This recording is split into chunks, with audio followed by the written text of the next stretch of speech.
Hallelujah. प्रभु की स्तुति, प्रभु की महिमा हो।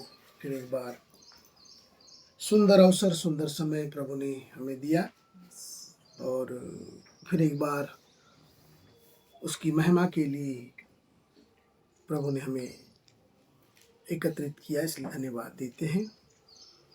और प्रभु यीशु मसीह ने यदि यूहन्ना रचित सुसमाचार और उसके 8 अध्याय को देखते हैं, परंतु हमने पिछले दिनों में एक बात को देखा था और वो इफिसियों के मंडली के लिए, इफिसियों के नाम पौलुस प्रेरित की पत्री और उसका पहला अध्याय, फिर 8 अध्याय की ओर हम लोग मुड़ेंगे जरा सा। इफिसियों के नाम पौलुस प्रेरित की पत्री और उसका पहला अध्याय और उसके 15, 16, 17, 18 वचन को हम लोग मनन करेंगे, चिंतन करेंगे, जहां संत पौलुस ने इफिसियों के मंडली के लिए या इफिसियों में रहने वाली कलीसियाओं के लोगों के लिए प्रार्थना की है कि तुम जान लो कि उसकी बुलाहट की आशा क्या है और पवित्र लोगों में उसकी निराश की महिमा का धन कैसा है। हालेलुया। रुक जाते हैं, थोड़ा सा कॉन्सेप्ट को समझने की कोशिश कीजिए। पौलुस इफिसियंस मंडली के लिए लेटर लिख रहा है और क्या लिखता कि हे भाइयों, मैंने सुना है तुम्हारे विषय में, बहुतों से शायद संत पौलुस ने सुना कि इफिसियों के लोग प्रभु यीशु पर विश्वास करते हैं। पहली बात सुना, क्या करते हैं? प्रभु यीशु मसीह पर विश्वास करते हैं। दूसरी बात सुना कि वे पवित्र जनों की बड़ी सेवा करते हैं। परमेश्वर के जन जो भी है, हो सकता है कि पौलुस के साथ जो उन्होंने किया हो, ऐसे और भी परमेश्वर के भक्तगण कभी उनकी कलीसिया में, मंडली में गए हो तो उनकी उन्होंने सेवा की। तो बोले उनके सेवकाई के विषय में और उनके पवित्र जनों के संबंध में प्रकट की गई प्रेम के विषय में 3 बातें उनके अंदर है ना? क्या क्या? विश्वास के विषय में सुनता हूँ, तुम्हारी सेवा के विषय में, पवित्र जनों के जो सेवकाई तुम करते हो पवित्र जनों की, और उनके विषय में जो तुम प्यार प्रकट करते हो। 3 बातों को जब जब मैं सुनता हूँ तो तुम्हारे इस विश्वास के लिए, तुम्हारी इस सेवा के लिए और तुम्हारे इस प्यार के लिए मैं परमेश्वर का धन्यवाद करना नहीं छोड़ता। बहुत बड़ी बात है ना, कि तुम्हारा विश्वास और तुम्हारा सेवा और तुम्हारा प्यार देखकर मैं परमेश्वर का धन्यवाद करता हूं कि हे प्रभु, आपने इफिसियों के लोगों को कम से कम आपका विश्वास, आपकी सेवा और आपका प्यार समझ नहीं पाया।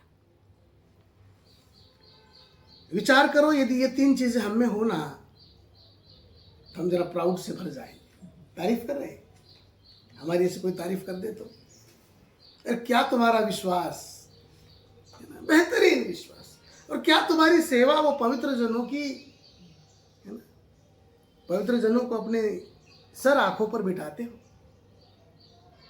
और क्या वो तुम्हारा प्रेम, मसीह का सा प्रेम तुम प्रकट करते हो। बोले सुनकर दिल को बड़ा सुकून मिलता है और उस कार्य के लिए मैं परमेश्वर का धन्यवाद करता हूं। इससे हमको ऐसा मालूम पड़ता कितनी धर्मी मंडली होनी चाहिए, कितनी आत्मिक मंडली होनी चाहिए। मगर केवल धन्यवाद नहीं करता। 16वीं आयत को पढ़ते हैं फिर एक बार।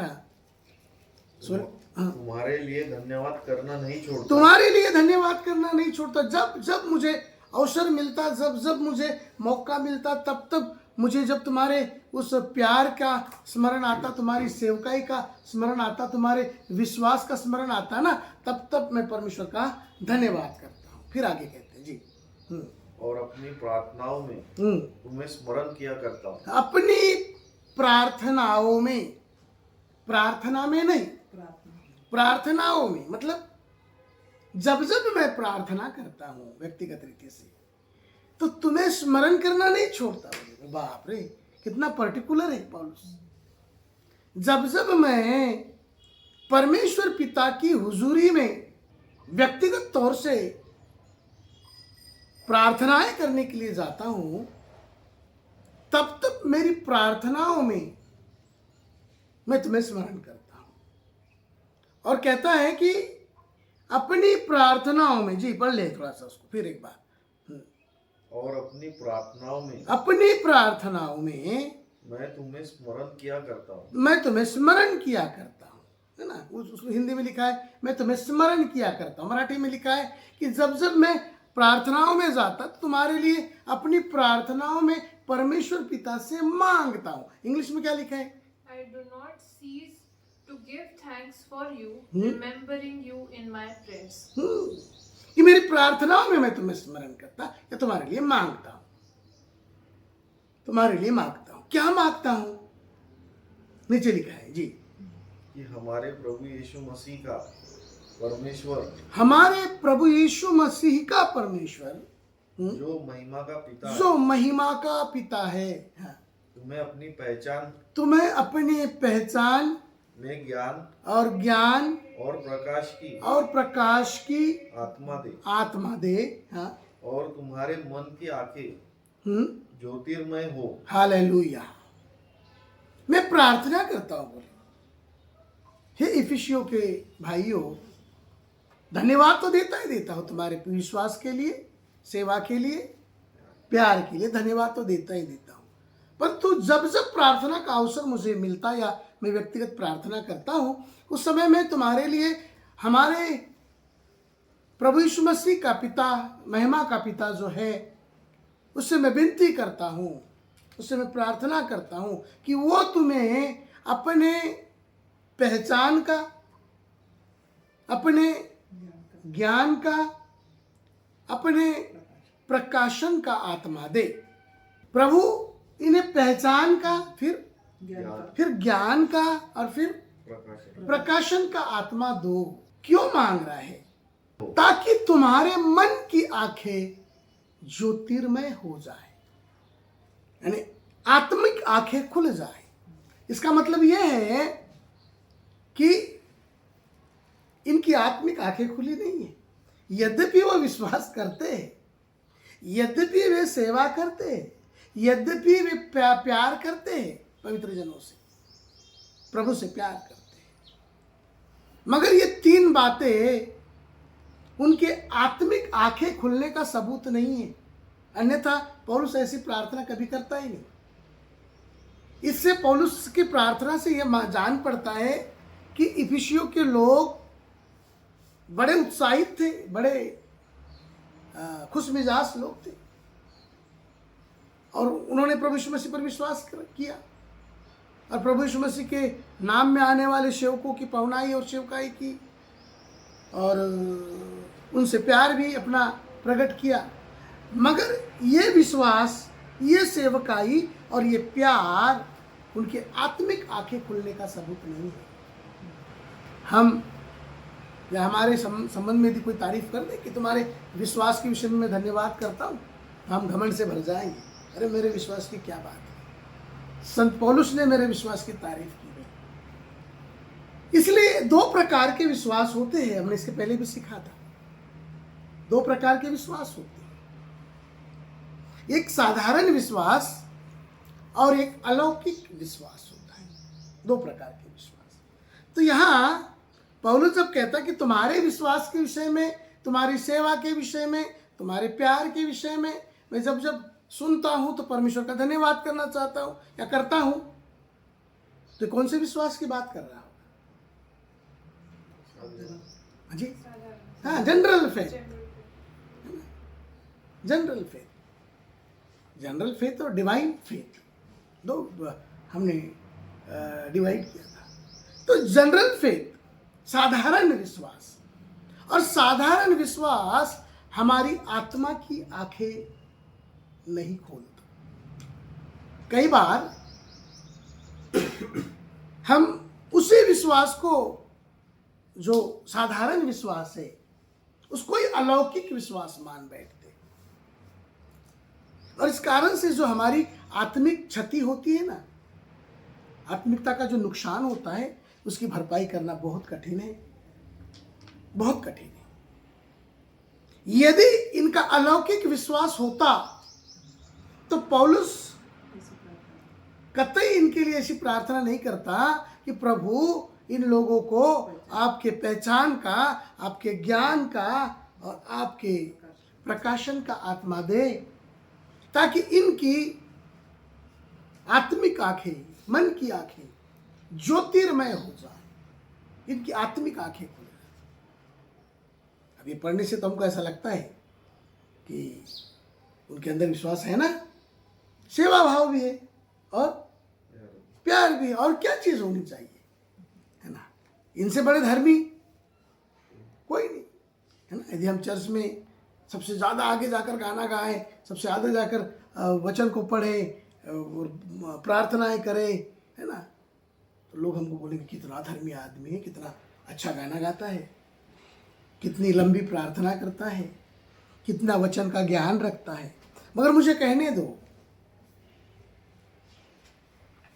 प्रभु यीशु पर का विश्वास, प्रभु यीशु पर का विश्वास ये साधारण विश्वास कहलाता है,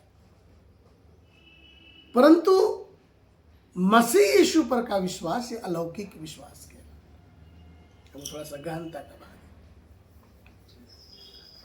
तो अलौकिक विश्वास जागरूक होने के लिए पौलुस ने प्रार्थना की कि उनको परमेश्वर क्या करे, पहचान का आत्मा दे और ज्ञान का आत्मा दे और प्रकाशन का आत्मा दे।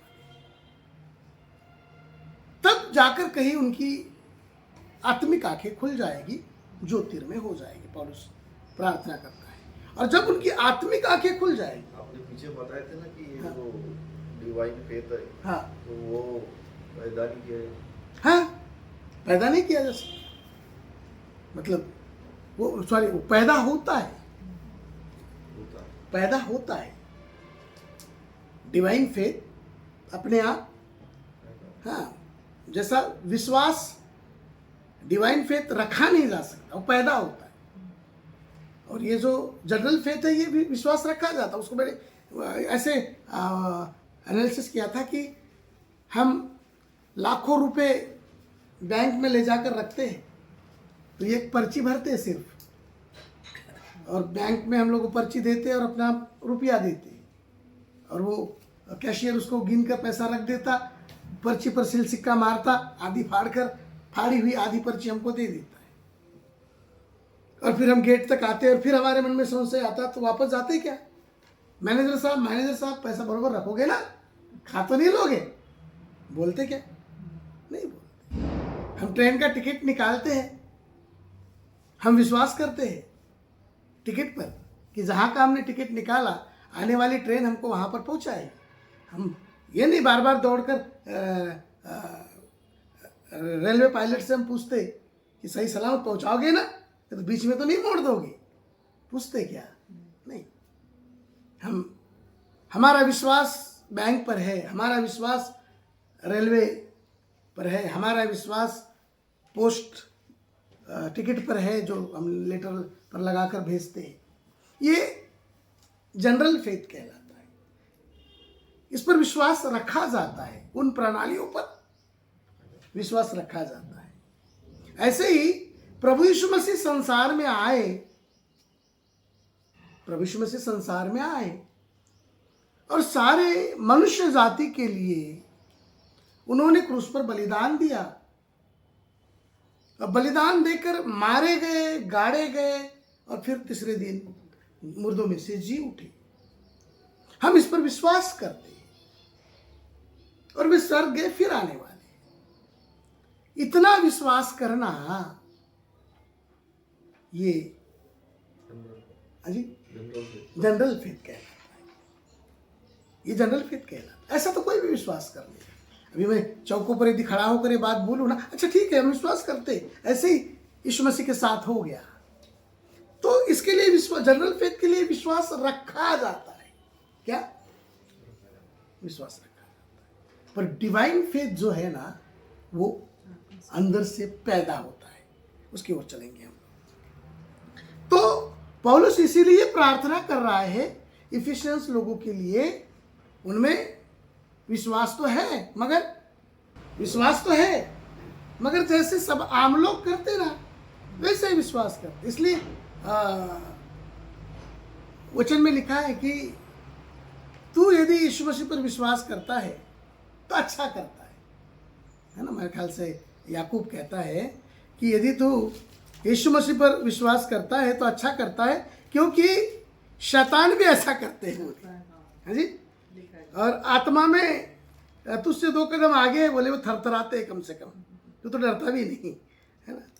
यदि तू विश्वास करता है, हाँ, याकूब की पत्री 2 अध्याय और उसकी 19 आयत यानी 19। विश्वास है हाँ कि एक ही परमेश्वर है, वो अच्छा करता है। हाँ, यदि कोई कहता है अरे मुझे विश्वास है एक ही परमेश्वर है, अभी हम लोग किसी को बताते हैं ना, अरे आओ तुम्हारे विश्वास की बढ़ोतरी होगी, है ना। हाँ हमको विश्वास है तुमसे ज़्यादा है, तो ऐसे ही याकूब कहता होगा, तो उसको भी ऐसे उत्तर मिलता होगा, अरे आओ तुम्हारे विश्वास की बढ़ोतरी होगी ना, आओ हम जरा सत्संग करें, हम परमेश्वर के वचन को सीखे जाने।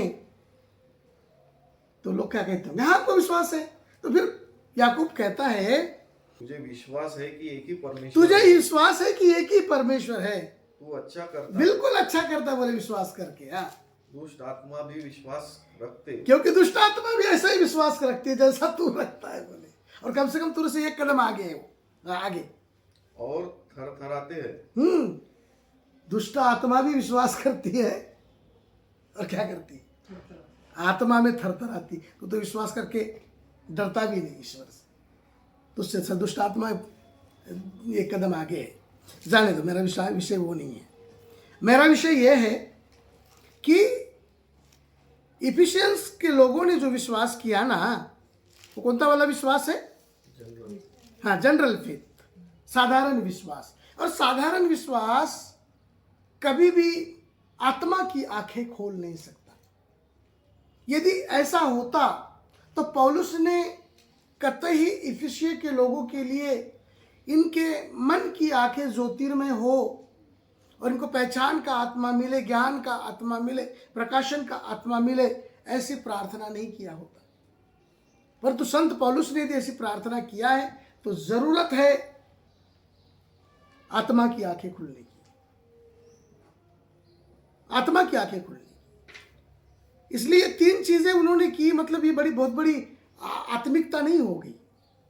विश्वास करना, सेवा करना और अपने प्यार को प्रकट करना।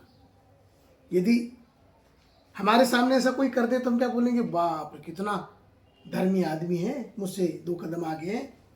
हमें शर्मिंदगी महसूस होगी उसके विश्वास को देखकर, उसकी सेवा को देखकर, उसके प्यार को देखकर। मगर पौलुस धन्यवाद के साथ प्रार्थना करता है। मुझे कहने दो, पौलुस चाहता है कि कितना अच्छा होगा कि साधारण विश्वास तुम्हारा अलौकिक विश्वास में बदल जाएगा। अलौकिक विश्वास में बदलने के लिए मैंने 3 सत्यों के विषय में कहा था। वही बात पौलुस ने तिमुथियुस को भी कहा। पहला तिमुथियुस और उसका 2 अध्याय और दूसरे अध्याय के 4थी आयत को पढ़ेंगे जी, 4थी और 5वीं जी। जो यह चाहता है कि सब मनुष्य का उद्धार हो और वे सत्य को भली भांति पहचान ले, क्योंकि परमेश्वर एक ही है और परमेश्वर और मनुष्यों के बीच में भी एक ही बिचवाई है, अर्थात मसीह यीशु। पौलुस तिमुथियुस को भी यही मशवरा देना चाहता है कि उसकी इच्छा यह है कि हर एक व्यक्ति का उद्धार हो, है ना, ऐसे लिखा है। इंग्लिश क्या कहती? This is good and it is pleasing in the sight of God our Savior, who desires all people to be saved and to come to the knowledge of the truth. For there is one God and there is one mediator between God and men, the man Jesus Christ. Hallelujah. पौलुस तिमुथियुस को समझाकर कहता कि हे तिमुथियुस, परमेश्वर की भली भावती इच्छा यह है कि हर एक व्यक्ति का, हर एक मनुष्य का उद्धार हो और हर एक व्यक्ति उस ज्ञान के परिपूर्णता तक, सच्चे ज्ञान के परिपूर्णता तक पहुंचे कि हर एक का उद्धार हो। परमेश्वर नहीं चाहता किसी का नाश हो, परंतु उद्धार तभी संभव है, उद्धार या जिसको हम अनंत जीवन कहते हैं, उद्धार तभी संभव है जब वो सच्चे ज्ञान के परिपूर्णता तक यदि वो पहुंचेगा, सच्चाई की परिपूर्णता तक पहुंचेगा, तभी उद्धार संभव है। और सच्चाई क्या है? तो सत्य 3 प्रकार से होते हैं, नीचे उसने कहा है 5वें वचन, सत्य के ज्ञान के परिपूर्णता तक पहुंचे बगैर उद्धार संभव नहीं है। अब ये सत्य ज्ञान की परिपूर्णता क्या है? तो सत्य 3 प्रकार के होते हैं, मैंने इसके पहले भी आपसे शेयर किया था, फिर एक बार। पहला सत्य परमेश्वर में, इधर लिखा उसने, एकच देव है, पहला सत्य परमेश्वर में। दूसरा सत्य मनुष्य में, और तीसरा सत्य परमेश्वर और मनुष्य को जोड़ने वाली जो कड़ी है या बिचवई है, अर्थात प्रभु यीशु मसीह। कितने सत्य हो गए? 3 सत्य। बोलो तो एक बार। पहला सत्य परमेश्वर में, हाँ, दूसरा सत्य मनुष्य में, और तीसरा सत्य परमेश्वर और मनुष्य, इन दोनों को जोड़ने वाली जो कड़ी है, बिचवई है, उसमें तीसरा सत्य है। अब ये 3 सत्य क्या है?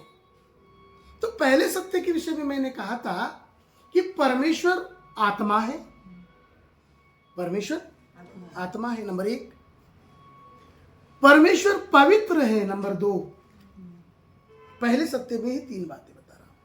परमेश्वर आत्मा है,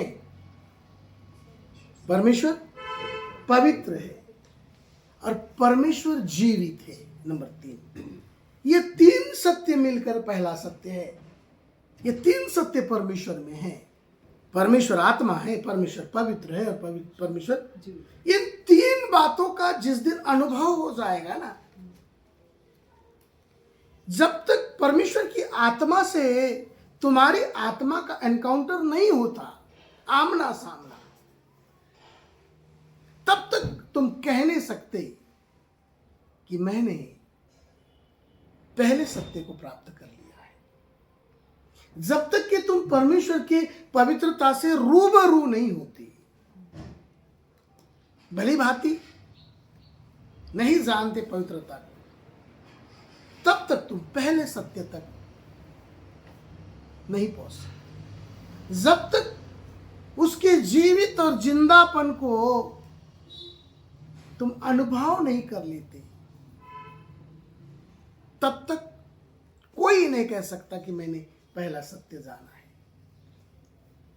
इसलिए विश्वास की गहराई को समझो। हमने विश्वास किया बोले, पर अभी विश्वास किया तो, परमेश्वर में विश्वास किया तो क्या तुम उसके आत्मा में आत्मिक साक्षात्कार को प्राप्त किए हो? प्रश्न किए तो वो तो मैंने नहीं किया। क्या तुम उसकी पवित्रता को भली भांति जानते हो? उसके विषय में तो मैंने सुना है। क्या उसके जीवितपन का अनुभव लिए हो? नहीं, मैंने सुना है कि वो जिंदा है। ये तो ऐसी बात हो गई कि मैं प्लेन की सारी थ्योरी पढ़ पढ़ के आपको बताया कि प्लेन जो है ना, इतना फीट लंबा होता है, इतना फीट चौड़ा होता है, उसको ऐसे विंडोज़ होती है, सीट्स होती है, सीट बेल्ट होता है, और एक क्या कहेंगे, हवाई सुंदरी होती है, एयर होस्टेस होती, 2 पायलट होते हैं। उस बहुत सारी डिटेल्स मैं आपको दे रहा हूँ। और पूरी डिटेल्स देने के बाद मयंक भैया के मन में आया कि पास्टर जी आप कभी बैठे हो क्या? तो मैं अच्छा, वो तो मैं कभी बैठा नहीं था। तो बोले फिर इस डिटेल का क्या फायदा? उस डिटेल का मेरे लिए व्यक्तिगत अनुभव होनी चाहिए ना, कि नहीं? उसी प्रकार से परमेश्वर के इन 3 बातों का व्यक्तिगत अनुभव होना मांगता हर एक व्यक्ति को। बोलो तो, आत्मा का एनकाउंटर होनी चाहिए, आत्मा का आत्मा से साक्षात्कार, उसके पवित्रता का और उसके जीवतेपन का अनुभव, तब वो व्यक्ति कह सकता है कि मैंने पहले सत्य को जाना है, मैंने पहले सत्य को समझ लिया है। ये पहला सत्य ईश्वर के अंदर है। दूसरा सत्य मनुष्य के अंदर है। अब दूसरा सत्य मनुष्य के अंदर क्या है? तो दूसरा सत्य मनुष्य के अंदर यह है कि मनुष्य पापी है। इसलिए नहीं कि वो पाप कर्म करता है इसलिए पापी है, ऐसा नहीं है। ऐसा यदि होगा तो इसलिए बहुत सारे लोगों को ये स्टेटमेंट पसंद ही नहीं आता। यदि हम बोले कि तुम पापी हो तो बोलेगा मैं क्या पापी हूँ, एक्सेप्ट ही नहीं करेगा, क्योंकि वो उसके माइंड में जो पाप की लिस्ट बनाई हुई है ना, उस लिस्ट के कोई भी स्टेप में वो बैठता नहीं। मैं तो ये किया नहीं इसलिए मैं पापी नहीं। मनुष्य इसलिए पापी नहीं है कि वो पाप कृत्य करता है, परंतु इसलिए पापी है मनुष्य कि वो जीवित परमेश्वर को नहीं जानता। जीवित परमेश्वर को न जानना एक पाप है, या जानने की कोशिश भी नहीं करना, ये पाप है। और मनुष्य ने ऐसा किया। ईदन की वाटिका में जब उसका आत्मा उसको छोड़कर चला गया तो परमेश्वर को खोजने की कोशिश नहीं की, और की भी तो उसने नाशमान वस्तुओं में उसको खोजने की कोशिश की। दूसरी बात, उसके अंदर पाप होने के कारण ना चाहते हुए उसको निरंतर पाप कृत्य करना पड़ता है। पौलुस ने कहा ना, जो मैं करना नहीं चाहता वही करता हूं, है ना। और वो करने वाला मैं नहीं वरन मुझ में बसा हुआ पाप है। तो दूसरी बात को ख्याल में रखिए कि मनुष्य के भीतर पाप होने के कारण उसको निरंतर पाप कृत्य करना पड़ता है। और तीसरी बात, चूंकि वो निरंतर पाप कृत्य करता है और इसीलिए उसे पाप से छुटकारा देने वाले या छुड़ाने वाले उद्धारकर्ता की जरूरत है। इसीलिए जरूरत है उसको। यदि पाप कृत्य करता नहीं तो जरूरत होती नहीं। क्यों जरूरत है? क्योंकि वो निरंतर करता है। मुझे कहने दो, मनुष्य निरंतर पाप कृत्य करता है, इसीलिए उस पाप से बचाने वाले उद्धारक की जरूरत है उसको। यदि कोई मुझसे पूछे हमको उद्धारक की क्या जरूरत है, तुम्हारा तुम देखो, तुम जानो, तो मैं कहूंगा तुम निरंतर पाप कृत्य करते इसलिए तुमको उद्धारक की जरूरत है, तुमको उस पाप से छुड़ाने वाले की जरूरत है। तो 3 सत्य परमेश्वर के अंदर 3 सब पॉइंट्स देखे थे। बोलो तो, आत्मा है, जीवित है, पवित्र है, पहला सत्य। दूसरे सत्य में देखे थे हमने, पापी है, निरंतर पाप कृत्य करता है और इसलिए उसमें उद्धारकर्ता की जरूरत है। और तीसरा सत्य प्रभु यीशु मसीह में है। अब तीसरा सत्य प्रभु यीशु मसीह में है कि वो निर्दोष है, निष्कलंक है और निष्पाप है। वो स्वर्ग से आया हुआ, आत्मा से पैदा हुआ। आत्मा से पैदा होने के कारण संसार का कोई भी स्वभाव उसके अंदर है नहीं, और सारे दुनियावी स्वभाव उसके अंदर नहीं होने के कारण ही वो हमको पाप से निजात दिला सकता है, छुटकारा दिला सकता है। जिस दिन तुम इन 3 सत्य को जानोगे, इसलिए प्रभु यीशु मसीह ने तीसरे यूहन्ना सुसमाचार के 8 अध्याय के 32 आयत में कहा, 31-32 को पढ़ लेते जी। So Jesus said to the Jews who had believed him, "If you abide in my word, you are truly my disciples, and you will know the truth, and the truth will set you free." हाँ, अब यहाँ जिन यहूदियों ने प्रभु यीशु मसीह पर विश्वास किया था, अब यहाँ लिखा है कि वो यहूदी उससे बातचीत कर रहे थे, कंप्लेंट्स होगी उनकी, यीशु तुझ पर हमने विश्वास किया, ये काम हमारा नहीं हुआ, ये आशीष हमको नहीं मिली, तूने तो कहा था तुम इस पर विश्वास करो, ये हो जाएगा, वो हो जाएगा, कंप्लेंट चल रही है। तो यीशु मसीह उन यहूदियों से कहता है यदि तुम मेरे वचन में बने रहो, है ना? उन विश्वासियों से कहता थे, कौन से विश्वासी थे? General faith, right. इसलिए हमको आज के दौर में ये दो विश्वासी को देखने की जरूरत है, कौन जनरल फेथ रखता है और कौन डिवाइन फेथ रखता है। तो यहाँ यीशु मसीह के साथ जो यीशु पर विश्वास करने वाले जो लोग थे ना, ये कौन से फेथ के थे? जनरल फेथ के, साधारण विश्वास वाले लोग। और साधारण विश्वास वालों की हमेशा कंप्लेंट्स होती है,